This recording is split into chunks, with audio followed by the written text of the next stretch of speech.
Hey there, hungry people. This is Ashray's Food Flip. Today we have for you a twist on a cold winter classic. We're making miso ginger butternut squash soup. We're taking this hearty soup and adding some flavor boosters to take this to the next level. Let's get right into this recipe. Starting with the squash, carefully cut the squash in half, removing any of the seeds in a small bowl for later. Once you're done removing the seeds, we're going to move this into a large roasting pan. We're going to add some diced celery, carrots, and onions with a few whole garlic cloves. Add a few glugs of olive oil, salt, and pepper. And then we're going to add a little bit of heat with some chili powder.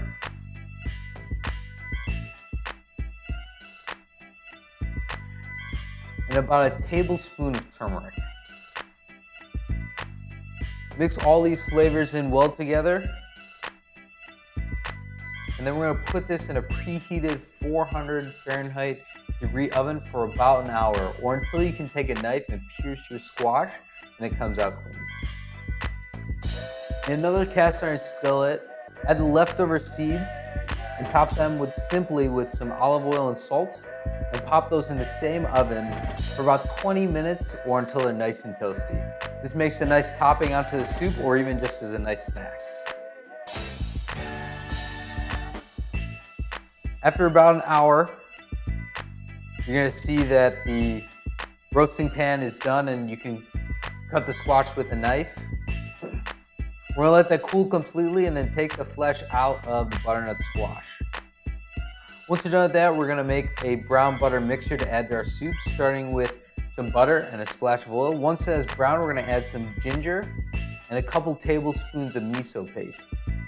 Cook those until toasted and fragrant, and then add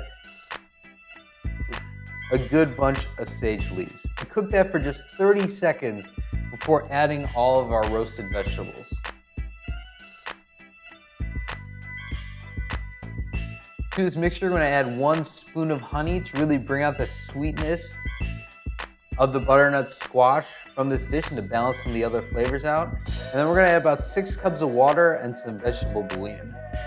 Or if you have vegetable stock, that can be used as well. Bring that up to temperature and blend that with a hand mixer.